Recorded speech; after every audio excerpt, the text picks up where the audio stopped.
Hello, my name's Jessica Watson. I am the First Friday Art Walk and Events Coordinator for Lane Arts Council. Welcome to our Visual Arts Week Art Talk.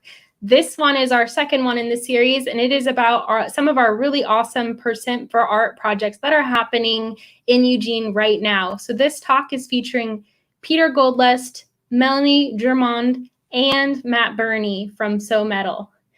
So we are so lucky to have these artists here in Eugene. Not only are they creating beautiful art for our public spaces, they're investing in our community as well.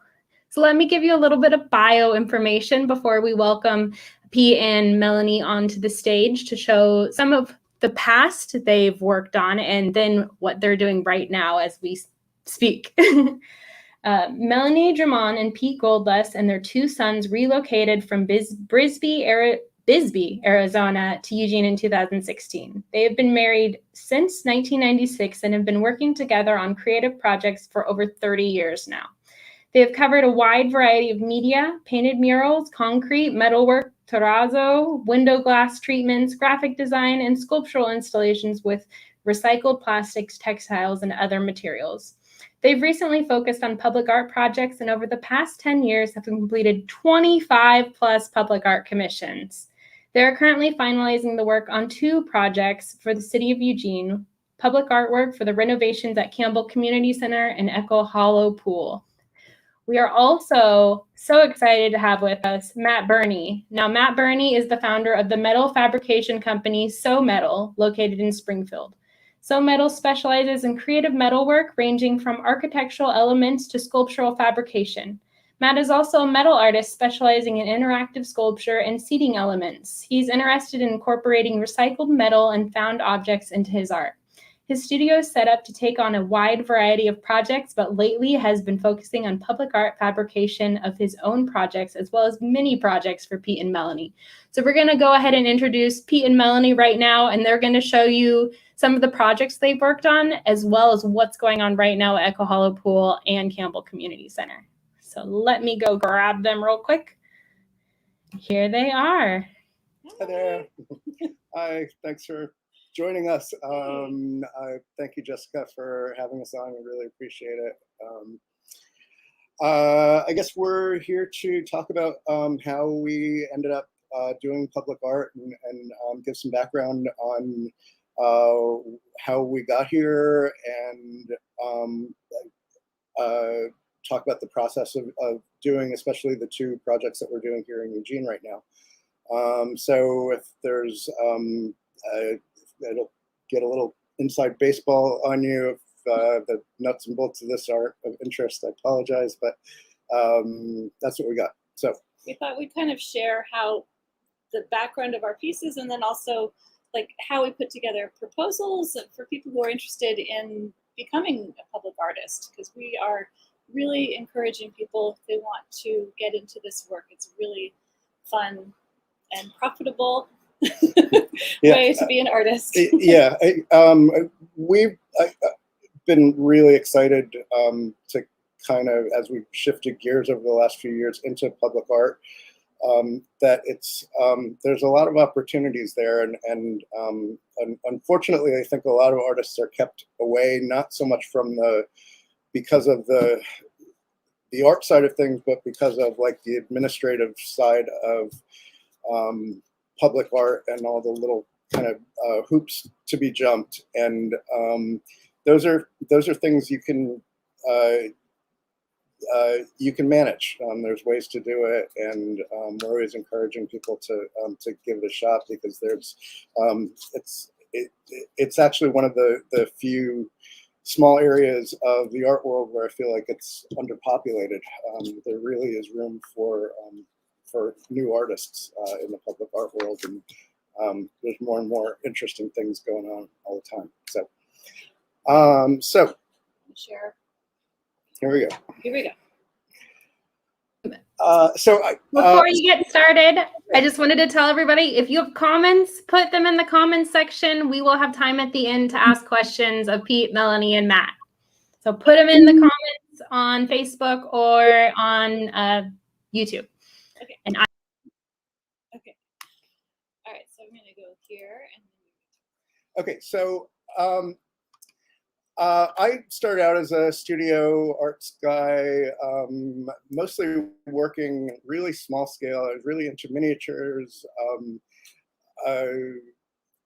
These are a series of carved crayons that I spent a lot of time working on. I worked with a lot of kind of kids' arts and crafts materials, really crumbly, impermanent materials, anything that would break if you looked at it funny. So He was a nervous wreck. and yeah, maybe a nervous wreck, and became completely unfeasible when we had kids. So this is my other body of work pretty much after art school was using polymer clay, Sculpey, which is a bakeable craft clay that nobody takes seriously also.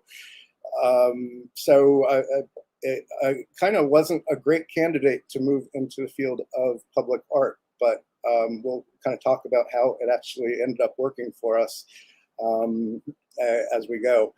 So we should talk a little bit about Melanie's background. I have a music background. I actually studied medieval music, medieval vocal performance, which was fun to do for a while and made me zero money. And so I started doing graphic design and still singing. But recently I've just morphed into doing art with Pete. So. Yeah, so just for the record, we should say that we worked for a couple of decades of our adulthood with no hope whatsoever of ever making a living as artists. I don't know if it was even on our agenda because it just didn't seem like a possibility. And my experience in the studio art world with galleries was hopeless. So anyway, close up of my Play-Doh work. And then from there, so it kind of went, this is one of my first public art things. This is a digitally printed mural, a temporary piece, which is, those are really good opportunities to kind of get something out there that looks like public art, but doesn't really have to stand up to the elements. Got an opportunity to work with a friend, which really was my opening into public art. This is art, the first cut metal piece I did in Tucson when we lived in Arizona for a train station. Did some concrete work, and I'm happy to go into detail about any of these if any of these processes are of interest, but otherwise we're just going to kind of skate through them. This is a cast concrete relief piece. This is the first piece that we did together Yeah, yes. The Children's Museum of Phoenix. Basically cold called them and asked if they wanted to do a project with us, and I don't know why they said yes, but they gave us a chance, and it was fun to do because it was indoors and nothing had to stand up to the weather. So it was all soft sculpture out of recycled material. It's another shot of that.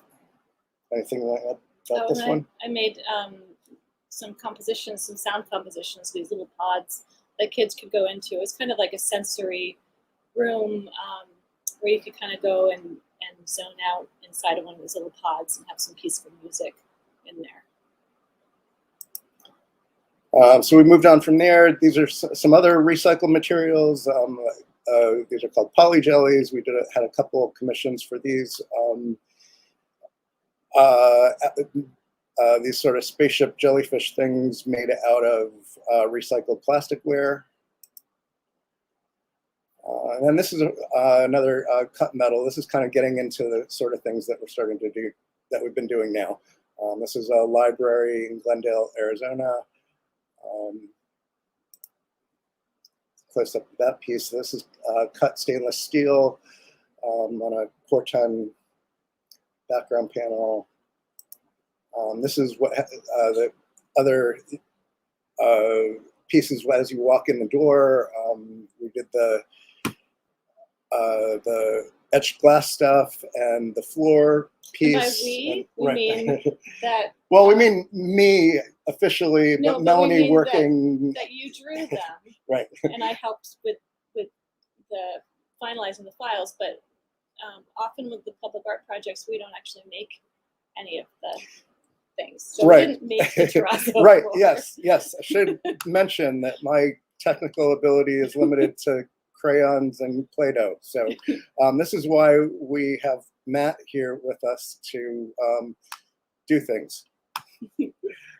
So we'll talk all about that process too, because that's a really important thing to keep in mind, that we've managed to kind of do this without knowing how to do anything. It's a close-up of the floor. That's terrazzo is the technique, and we'll be happy to talk about that if anyone wants to know more about that. It's a technique that you can do working with professionals who know what they're doing. You don't have to know anything about flooring or any of the bits and pieces of this.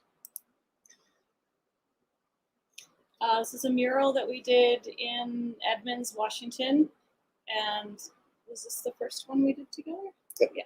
So we wanted to do like a shadow effect, and so it took a long time to do. Yeah, we learned that little shadow effect means that you basically paint the mural twice, one on top of the other. So not the most efficient process, but well, they liked the look of the Glendale, the cut Right. metal stuff, right? And they Right. wanted that look, so we tried to duplicate that. Yeah. This is one that we did in Eugene. Eugene on Garfield and 10th, I think it is. And, yeah.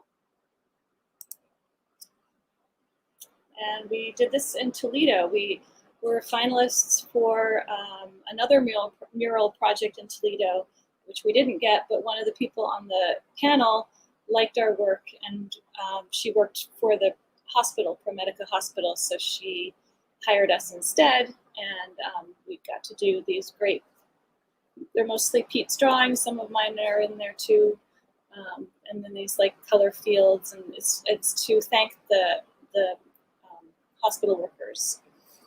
During we did it during the fall of 2020. And I mean, it's probably worth mentioning, this was kind of one of those lessons that we learned about it being actually valuable, even if you don't get accepted on a project. This is one where the consolation prize project was probably bigger than the one we thought we were applying for. So it really ended up being great. Here or just this? No, I think there we go. So it's one more. It's a long hallway, both sides, and then there was also a 9-story stairwell that was kind of challenging behind pipes and things, but we don't have any pictures of that. No, but we worked with a bunch of artists that were local in Toledo, and just another collaboration. I mean, the running theme, I think, in everything we do is that they're almost always a collaboration with other people. This is another piece, the piano that we did was outside the library when the library was open, so maybe it'll come back. In Eugene. In Eugene.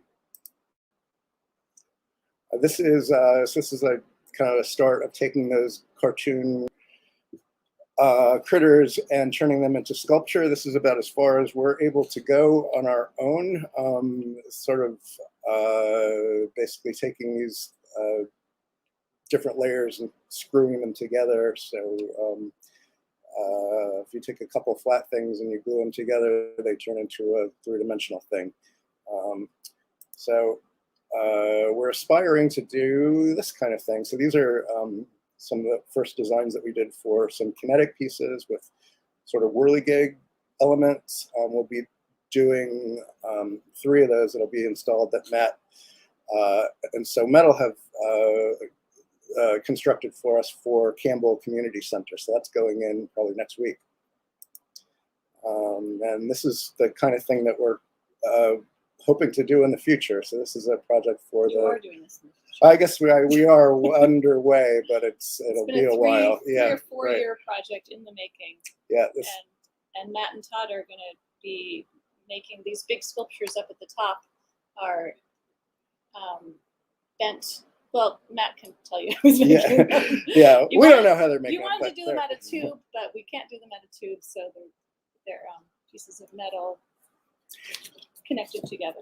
So this is a tribute to the Phoenix Lights. It's for a train station in Phoenix that celebrating the biggest mass UFO sighting in world history. There's 20,000 people witnessed it in 1997, and it has gone uncommemorated in the city since then. So that was an opportunity for us. And this is just a mock-up. It's not Right. Obviously. And then wait, go back to Stewie. You didn't tell me that. Oh, so there's Stewie, right? So Stewie and his laser beam, and so this is sort of how we started getting hooked up with next slide guy, whatever his name was.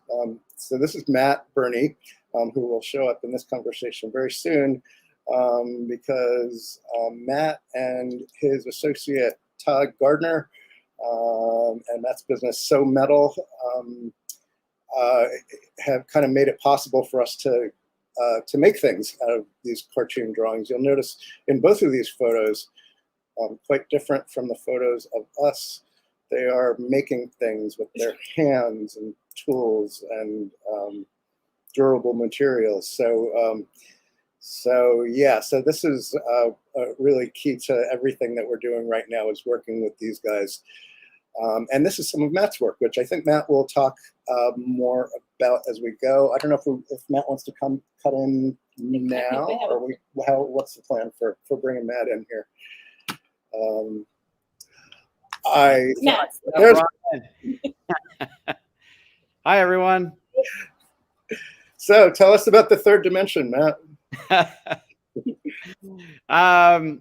Well, when you are working in the public art world or the outdoor environment, to take your ideas and concepts and turn them into something that is durable and long lasting and sturdy and can withstand, I mean, who knows what might happen to our art when we leave it unattended. That's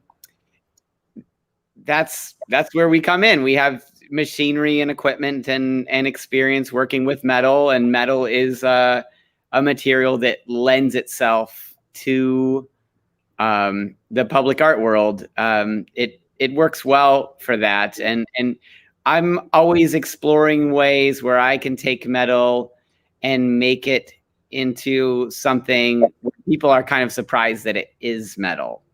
So they say, oh, wow, normally I think of metal as this very cold, this sterile, this like lifeless material. And then we add either, in the case of this bench that's pictured, give it this bubbly, curvy shape, or Pete and Melanie, they're very, I know, full of spirit, but very simple drawings, and then give them these bright pops of color. It takes metal in a direction people don't frequently think of it as a player in that world, but for public art, it works pretty well. So we just help kind of translate the drawing into the physical realm. That's, I don't know, maybe we're kind of like translators. That's a good way to put it. We should say though, this is your piece though. This is yes, and yeah, I say this is one of my pieces. It's all recycled materials. The wood came out of the walls of an old moving van, and the metal was cutouts of different hole sizes for some piece of machinery another shop was making. And I'm really interested in the compound curve and getting those spheres and cones and cylinders, those kinds of shapes and organic forms, and making those from metal. I think those are hard things to do in metal, and that challenge appeals to me. But also because it's something it's not common to see curving in two planes in metal.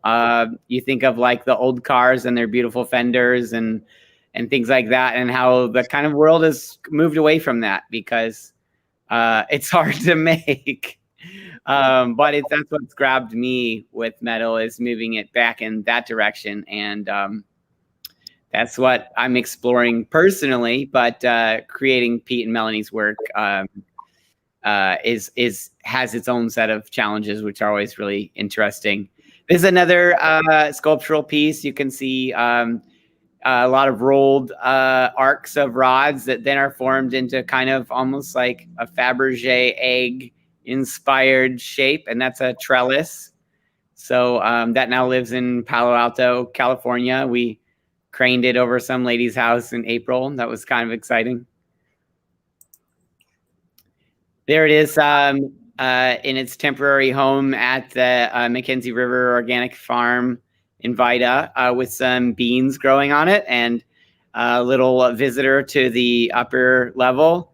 I really like making pieces where I feel like those curious people, especially smaller ones, can come up and just get a hold of it and check it out. And I don't have to feel like, oh, wait.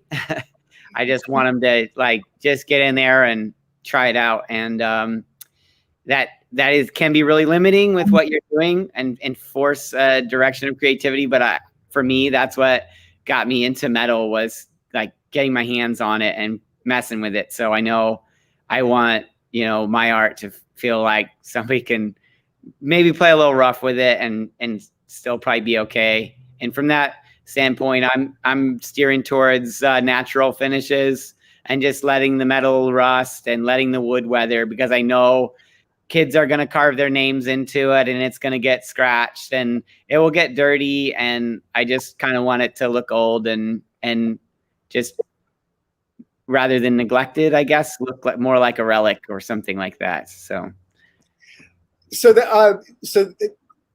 we should probably point out, I mean, one of the things that was really exciting about discovering Matt here in Eugene, we had looked quite a bit trying to find partners that were interested in what we were doing. Found a lot of companies that are larger that had no time for us, people that were were smaller, just one person shops and didn't have the ability or interest in doing what we were doing.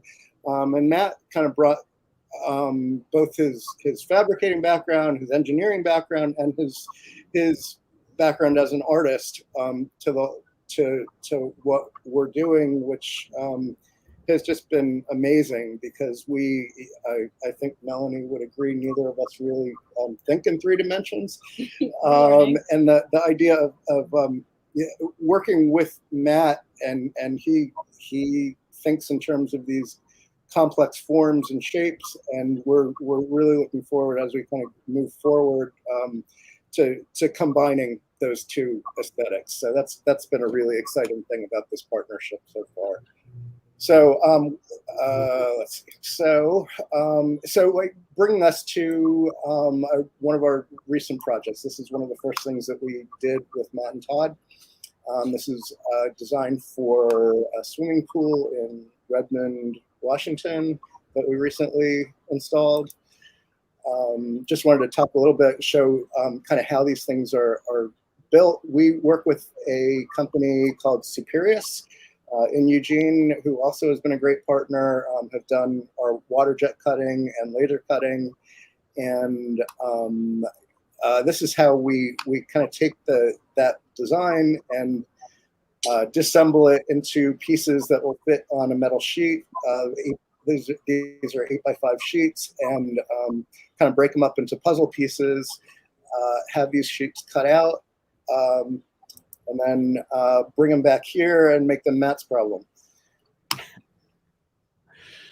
Yeah, we start with, and they're featured in that picture. You'll see some of the other key players in our kind of art team. You see there on the left is Todd Gardner, who is extremely talented fabricator and bicycle frame builder by trade. Just a wealth of knowledge and experience that he brings when you're trying to take on projects that are pushing the boundaries of what you know how to do or are capable of. You need to pull other people in that are on your same level or higher, and allow you to scale, because we're at the point we're we would love to train someone new, but we have so much to do right now. We need to work with experts and the best. And Todd's one of those. And in the background, photobombing us is Bob Berryhill. He is owner of Custom Powder Works. And we take him this silver metal you see laid out on the ground. That is 1/4-inch aluminum. And we take that to Bob, and Bob sandblasts it and powder coats it bright blue. And in the case of the Redmond pool, it's a very specific blue with a satin finish. And it's a challenging, the way powder coating works, it needs electrostatic cling to distribute the powder onto the metal, which is grounded. So that metal, it creates all kinds of little Faradays and eddy currents, and the powder doesn't want to cling uniformly. It takes an expert hand to get a nice finish on such a complex part. And that's what Bob does. He specializes in custom powder coatings, and he's local. So I've known Bob for a long time and use him for all my metal work. So when Pete and Melanie came to me and were wondering, how do we make this piece? We start talking about, well, what thickness of material are we going to use? What line weights? How are we going to, like, this part's hanging out. Maybe you can overlap your curly cues here and stiffen it up. And maybe we'll space the fasteners like this. And let's talk about the technical aspects. And that's when their eyes start to glaze over a little bit sometimes. And we say, all right, well, let's get a sample of each and we'll try it out and see how it feels. Right. And so we order a piece up and we try it and look at the colors or look at how bendy it feels or whatever. And so I'm helping with the technical side of the decisions, and I'm doing my best as a fabricator to not compromise on what I see as a quality fabrication or installation, but also from the perspective of, I don't want Pete and Melanie to have to compromise their aesthetic, because we've all seen public art where you can tell that, no offense to the engineers out there, it got over-engineered to the point that the balance of the piece visually wasn't quite right. And so I try to be sensitive to that and try to figure out, how can we make your art look really good and like be the right level of sturdiness and durability that we're trying to achieve. Right, which so brings us to the process of putting these things on the wall, which we've come to learn gets more and more complicated and into realms we never imagined. So this is sort of a early idea for how the piece would be mounted. We went through months and months of development with Matt and Todd guiding us into how to do this, how to make it stay in one piece and be durable and structurally sound.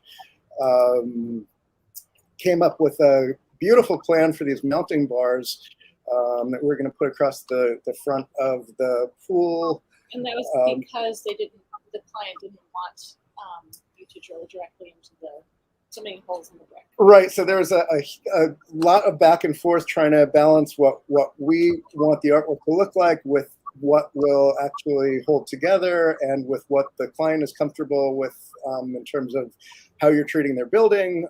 So we had this very elaborate plan of these super solid mounting bars running across the front of the building and these fasteners into the solid brick wall. And so this is us getting started in Redmond. Just thought we'd walk through this trauma this is the for you. Reel. Yeah. So this, I spent, how many months designing this mounting system with these beams, and had everybody else rolling their eyes at me, I think, the whole way through. And I had a vision. So this looked great in Photoshop. And you'll notice this is, so just for context, this is probably a day and a half of work almost 2 days of work getting these bars up on the front of the building. Matt, do I have that about right? Yeah, do you want to tell them why it took so long to put those bars on the building? Oh yeah, what? In your own words. Well, this is everything's conceptual until you're there installing the physical object. And that's when you, through experience, you realize that, one, nothing is ever plumb, level, or square in the real world. Two, nothing is ever as described either. So here is this masonry wall that we are going to use expanding anchors into, which their city engineer has approved. Oh, that looks great. That'll work great on this wall. So we go to drill the first hole to attach our bracket, and lo and behold, the wall is hollow and not solid. And so here we are with hundreds of specially ordered fasteners for solid wall to hold up these standoff bars, and none of them are usable, and it's 3 p.m. on a Friday. Yeah. So our plan is we have the hotels booked, the crew is there, the art is there. We're going to work over the weekend when there's lower traffic. It's easier to kind of stay out of the public's way while we're working. Great. So we need to come up with a solution for all these fasteners before businesses close in the next 2 hours, or we need to go home for the weekend and try again another week. So anyways, we came up with a solution with some lag screws and expanding anchors, and we installed all the bars, and that took about a day and a half to revisit that process and change directions. So then after this mighty triumph, look how great that looks. Just like in the Photoshop mock-up, right? Because we didn't account for the third dimension. Right, it's that damn third dimension. Cause the shadow. So this was a lesson to me. And then Melanie, what did you say? I said it looks like. So that looks bad. It looks bad. So. I'm sorry. Can you take it all down and do it over again? It's supposed to look like that. Look like that. Then. This is our industrial strength speaker that we brought, so it could just go wah, wah, wah. And this is Todd. This might look like a early picture, but this is actually the next phase. This is after we took it all back down off the wall because Melanie said she didn't like it. Yeah. I'm the difficult one. Yeah, so nobody's speaking to Melanie at this point. But we've also learned that when you listen to Melanie, it turns out pretty good. So you just whatever Melanie says, that's probably what you should do. That's what we've learned. But still, at this point, this is Todd contemplating just shooting us and having done with the whole deal. But this is what it looked like the second time around. So with the help of child labor, the second time around, we were happier with it. And we finally got to this point. But it was a long journey that weekend to get there. And it was, I mean, one of the most amazing things about that experience was seeing Matt and Todd continually problem solve each of these issues, one after the other, when everything went wrong in turn, and nobody strangled anybody. So that was incredible. I almost got strangled when I put on the Hamilton soundtrack. Oh, you're going to take credit for that, are you? Yeah. Well, yeah, it was a conspiracy with Ezra, but yeah, I had to throw anyone under the bus. Will be him. Yeah, after 60 hours of putting it on and taking it off, then Ezra decided to pull out the Hamilton. That's our son, Ezra. Yeah. Anyway, so then everything came together. Yay, and people showed up and they could swim in their pool now. So this is our the first of the two Eugene projects. So we're very excited about this. We have just finished putting up parts of this installation. We'll kind of go through that. So this is Campbell Community Center up by the river. It's this beautiful spot if you haven't been down there. We've come to spend a lot of time down at the river at this area. It's really a beautiful part of the city that we didn't really spend any time in. So we just to walk through kind of the steps of the design process. We start with conceptual drawings, thinking about what kinds of ideas we want to work with for that site-specific set of problems.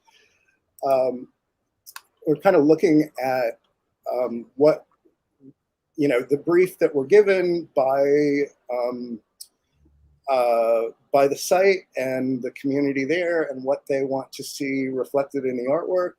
So one of the aspects was just the day-to-day stuff that people do there. Do you want to talk about this so from here on? We end up doing a lot of research of the community, and there's a Camas field really close to the Campbell Community Center, so we were inspired by that. That's why it's called Camas Kaleidoscope. And then we were inspired by the people in the center and the activities that they do, and then hippie culture and the thinking about the age of the people who are in the center. And thinking about Eugene's kind of history of counterculture art and literature, and so we the thought about psychedelic influence, Paisleys. and Paisleys, this kind of thing, that kind of thing. So we were exploring all of the different Paisleys and trying to incorporate.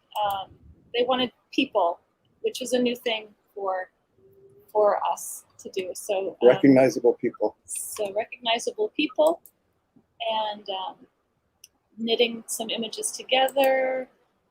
This is all still proposal land. This is one of the people that we did a drawing of. He's someone that uses the center, and there he is now immortalized on the wall with this glorious stream of kaleidoscope of Paisleys coming out behind him.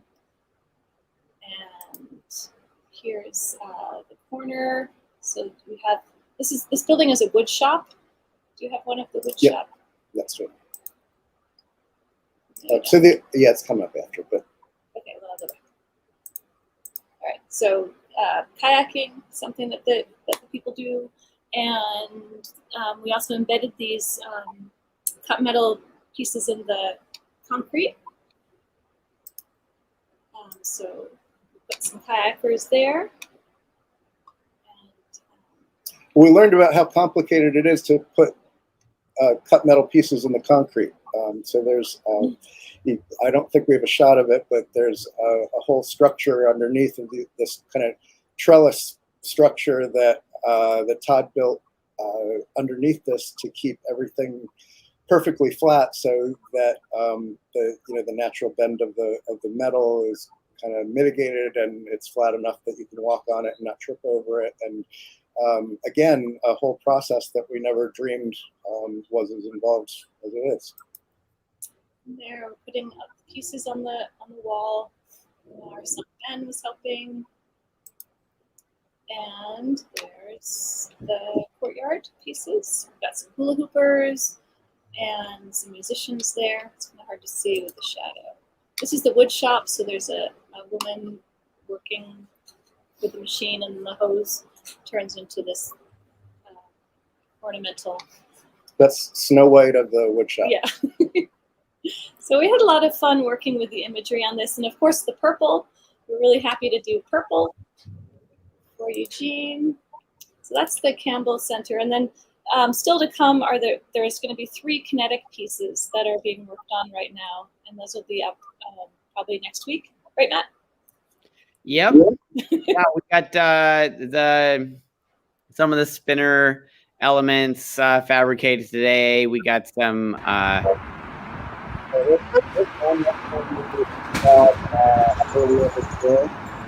you're sharing one of the spinners. Oh, okay. Nice. Yeah, you can see It's got like a hexagonal spiraling wind spinner element with a cut panel. And so we're doing, a series of those. I think one is a spinning acorn, one's a water droplet, and then one is like kind of more of a paisley element. So, yep, those are in process. We'll hopefully be finishing up welding earlier next week and installing sometime. Because these little like stainless steel bearing inserts, they're not like a ball bearing, but they have like a polished stainless component to allow them to spin maintenance free for a long time. It's tricky to get something that's like durable, and light enough to spin in a gentle breeze. But I think the wind kind of moves through that courtyard pretty well. So we should get some action on those pieces. And then, I'm looking forward to seeing move. So. Anything else we haven't mentioned as far as the process of working on Campbell that you wanted to mention? Campbell was another one of those projects that you think like, oh, we're going to put this design on the wall. Cool. Easy. Like, how are we going to do that? And it's like, well, let's introduce some stipulations to that. One, all the art, any perforation of the wall needs to be sealed without having any type of penetration through the siding that isn't caulked and sealed. Two, the art needs to be removable from the wall so the wall can be painted every so often. So how do you make the artwork removable, but it needs to be vandal proof that it's not easy to remove the artwork. So it needs to be removable easily by the maintenance crew, but not easily by someone that might want to take it. And there can't be any perforations into the building, but it needs to be secure. So how do we come up with a fastening system for that? With something that is a relatively lacy and delicate design. So you don't want it to bend easily or anything like that. So it needs a lot of connection points, but they also need to be discreet because we learned in Redmond, if you have these big bars going across there that it anchors to, those affect the way it plays in the light with the shadows. So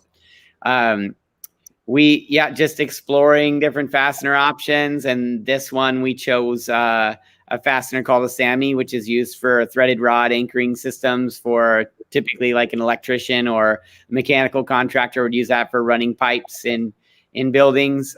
So we used those, but then we machined them to a more like aesthetically appealing shape and powder coated them to match the color of the siding.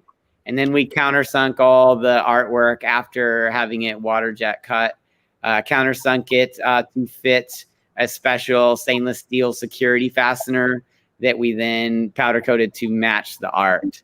So lots of work and thought going into making the attachment discreet, but also meeting all the criteria that the city put before us. So that's kind of the hurdles that we face and help Pete and Melanie figure out.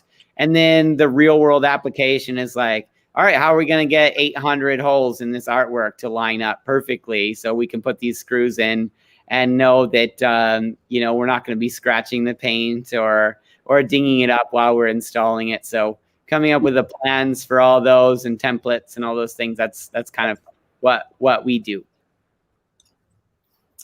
Nicely said. So we don't have right. 15 minutes. Okay, all right. So we'll, I guess we'll move it along through Echo Hollow. I guess before we go any further, I just wanted to say we've been working directly with Kate Ali on both of these projects, and it has to be said, she's been amazing with all the projects that we've been working on. I feel like we're really lucky in Eugene to have the folks in cultural services that we do. Jessica, Isaac, everybody else that we've ever worked with has really been a great experience with the city. So we're really grateful for these two opportunities. So this is the concept we came up with for Echo Hollow. Cool. Yep, should be installed in end of September, right? That's what we're thinking. Or so. Or so. So you want to talk about So again, for our inspirations? proposals, we've put together a lot of research and a lot of inspiration boards, just showing how we're thinking about the shapes of water and the inspiration of the natural environment, and this idea of these like bubble forms and these glass floats, and people of different shapes and Vintages. kayakers, just lots of different kinds of swimmer imagery, and then putting those together in some concept drawings, and these kind of shapes of these water droplets emerged, and then those got turned into these sculptures.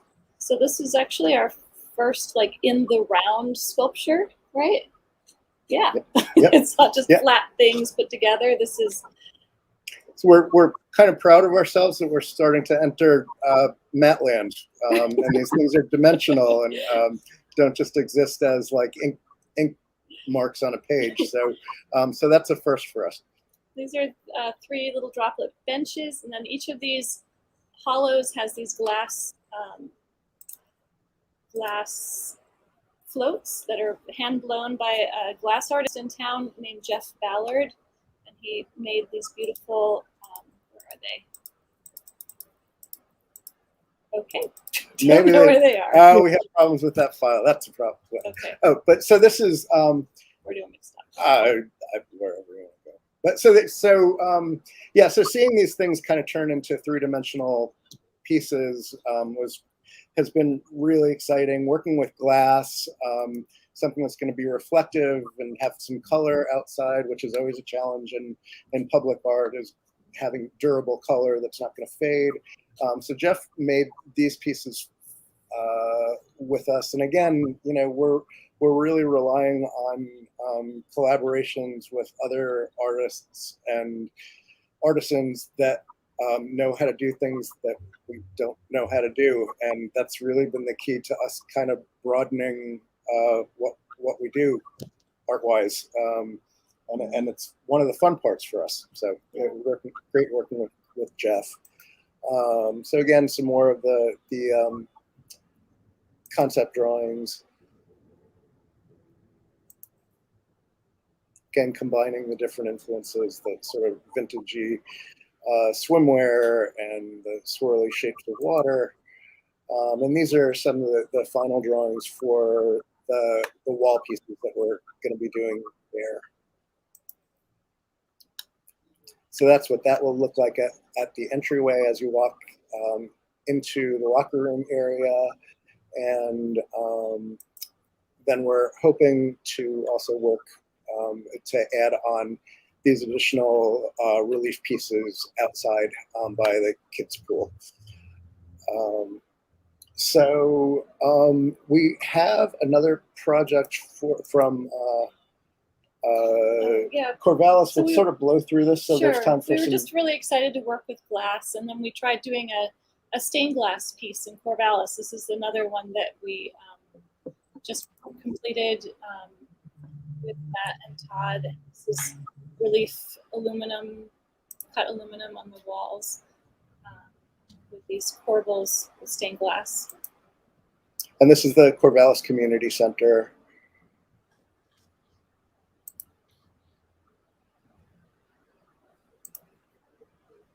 And if anyone has any questions about the stained glass stuff or any of these techniques, we're happy to get into that. So I think maybe we'll.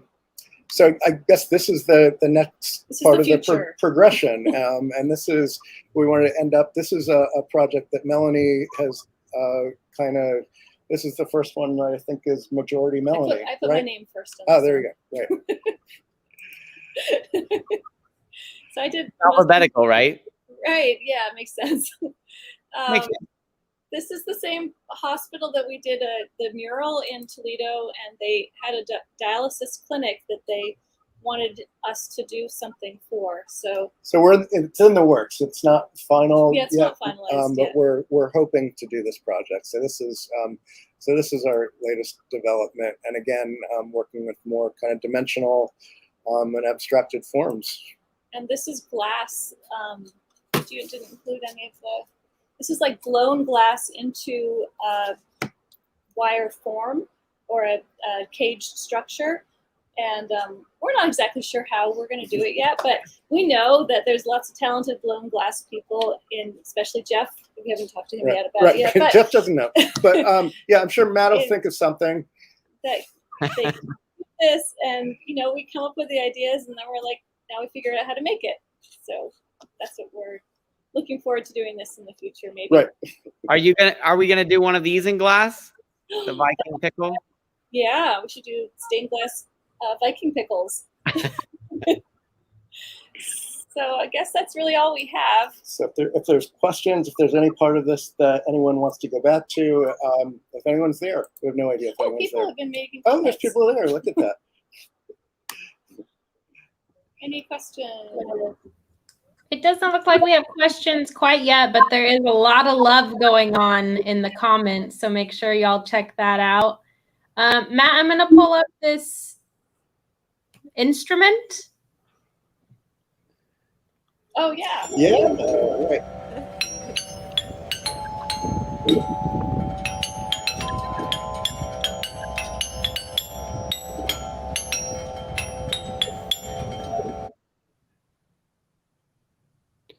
All right, yeah, there's a glimpse of this very innocent-looking half-ton Rick-rolling machine that I made. That was a public art commission for Tualatin Valley Creates. There's my fiance Barbara trying it out. So that is Corten steel with a weathered finish and white oak for the seating. And inside is that instrument that you saw. So I want people to come up and check out this bench. Oh, that looks comfortable. Have a seat. Wow, what does this crank on the side do? Well, it rickrolls you. So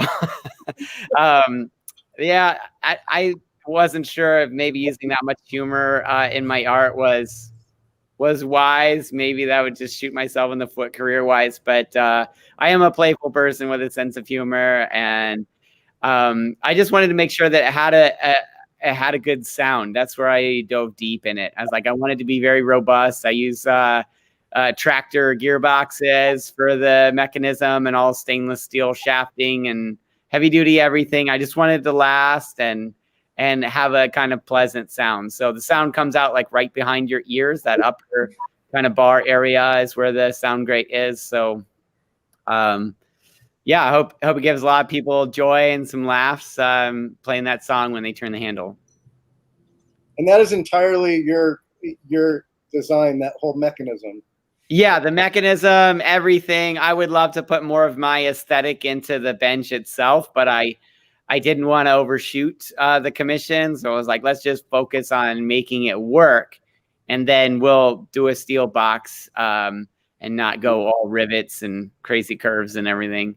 This is like another bench kind of showing I'm interested in those kind of obsolete style of riveted joints. I feel like it's a really interesting way to join metal, still with some limited applications. But to me, I find it beautiful and fascinating, and kind of to showcase that joinery. I always feel like is adds interest to the material. When we hide it so much, we're like hiding our craft and hiding the handwork and the fact that humans made it. And when we put a joint or a connection in there, it shows kind of like how we worked on it. And to me as a fabricator, that's always what drew me into art and the fabrication world, is seeing the little details of how things are made. So that's just an example. This is an aluminum plate bench.